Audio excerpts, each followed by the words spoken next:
Wingard Tracy. I was an artist manager because I'm retired now. I've been in the business for 32 years. And I used to manage some of the bigger names in the industry. The very first one was Basil Valdez. And I formed Side A in 1985. I also had Jaya, the freestyle, the maneuvers, Rosel Nava, Miriam Kiambao, Maricel Soriano, Aiko Melendez, and many, many, many others. I started as a model, if you believe that. If you look at me now, you probably will not. And then I became a DJ. And then through Mr. Vic Del Rosario of Vicar Records, he trained me to be an artist manager. There was no such thing in school. I learned it from Hard Knocks. Anyone with Vicor who would be signed up for recording was also under management contract, and I was assigned to the biggest names like Pilita Corrales, Freddy Aguilar, Rico J. Puno, and I didn't know what to do in the beginning. Of course, I learned the ropes the hard way, and I'm very fortunate that I went through it because it paid off, and I was able to learn what others would take probably ages to understand. Entertainment industry everywhere is basically the same. There is politics, number one, and it's evolving right now. It's basically the same. In the United States, I worked for the William Morris Agency in New York and Los Angeles before my younger years, and I did several stints in Hong Kong, Japan, Singapore, and it's basically the same. Well, actually, when I say politics in the entertainment industry, I don't mean politics. It plays a bit, just like, for instance, who supports who during the election. But I'm talking of, there is always politics, just like in any other business. All right, in entertainment industry. That's what I was driving at, yes. Okay. Oh, no. How does it? You have to deal with everyone, from the top man to down to the, the most junior, and because you need all of them, you work together. You have to be able to handle all situations, circumstances, and personalities involved, and that's inevitable. Yeah. What is the best traits to have if you want to even dream of becoming a manager, like a successful manager like you? Oh, you should be able to distinguish a talent from a star. All right, and you have to be a straight shooter at the same time, humble and grounded. Can you give us can you cite one example, a dramatic example of a discovery that you have, one particular artist that? Oh, Basil, for instance. Basil is not good looking at all, not like a typical celebrity who's mestizo, fair-skinned.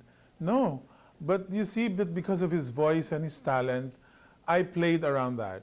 Okay, I was telling myself, there's no way a plastic surgeon can do something about this guy. And so I played around it and made him mysterious. And it worked. And it's still working up to now. When you see a Basil Valdez, you hear a Basil, you talk of his talent, his songs, his voice, his personality, his background, his education coming from Ateneo. But then it's like yung kasabihan sa Tagalog, hindi siya showbiz na showbiz at all. So sophistication does matter in some aspects. Like being sophisticated. Well, of course, that matters a lot. Yeah, attitude, because that would show your character. Yeah. As a person, would you describe the changes that you've been through? I mean, not in a very personal level if you're not comfortable with that, but how has Wingard Tracy from the very beginning changed to this day? I mean, are you the same person? Have you? No, not at all. I was very idealistic. Coming from like having been trained in New York and Los Angeles, I thought Manila was also New York and Los Angeles, and I was very wrong. And I was trying to insist on that thing, and it never worked. I was like gaining enemies rather than friends, and things are not really working out well for my advantage. And so I had to make adjustments. I became more flexible. I tried to understand the scene. I tried to understand the Philippine setup. And that's how everything started. From there on, it worked smoothly to my advantage. How long did it take you to realize? Oh, not very long, because I was practical enough to admit and to accept the fact that I was wrong. Yeah. That it was not the United States. I was in Manila. From an overall perspective, like looking at things from a wider point of view, from this, has Philippine culture evolved into how has what are the changes that has happened in the Philippines in your time that you've been there? Has it become more In terms of what? in terms of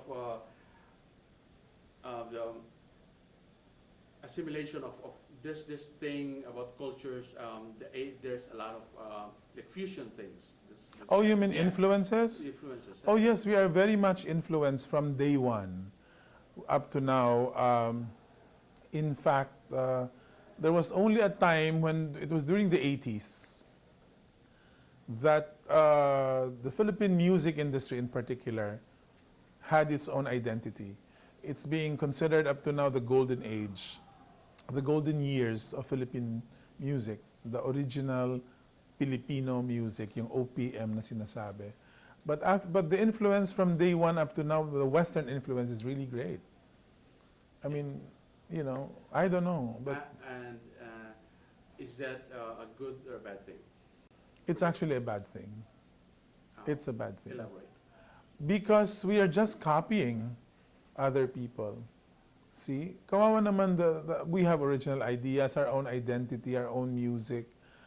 Wala. Wala yun. It's not known. That's why when they say Pinoy magagaling, especially in singing, artista magagaling, pero parang si ganon. Kamukha ni ganito. Katunog ni ganon. Sorry. Is there a movement to counter this at all? Nothing. There's no effort at all. Because it's very convenient for us to just be influenced. Because supposedly the market is asking for that, is looking for it. Is it selling though? I mean, is there music? Definitely it's selling. Yeah. It's just But doesn't- slowly, very slowly, I think there is an awakening of some sort. Naghahanap na rin ng parang, how come it's boring? It's always like this. We look for a Britney Spears, we look for a Manilo, we look for a... I really believe that one of these days, babalik yung golden age. Lalabas ulit the Filipino songs, Filipino compositions, the Filipino identity. Hopefully. Oh, that sounds doable. But it has to start with a very logical thing, I guess, like management, like managers, like you will have to push Well, something it's- like that. It's just happening. Yes, but it's not just managers. There are so many people involved in this business. There are the record producers, the movie producers, the artists themselves. Meron kasi it's convenient for them, ayaw nilang mag-take ng risk. Mas madali sa kanila yon. It's convenient. Parang, why do that? Why take the long route when we can, do this? Parang ganun. Pera lagi. Pagiging mukhang pera. Bihira yung let's promote Filipino music, let's promote bihira yon. Meron, pero when you examine them talaga thoroughly, wala, pera pa din.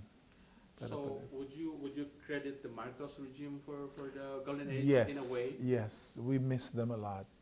Especially Mrs. Marcos, her support for the arts, wala. Cory didn't do that. Ramos didn't do it. Gloria more so, my God, It's not personal, it's not even political, but when it comes to arts, talagang Mrs. Marcos lang, after nun, wala na. Wala na.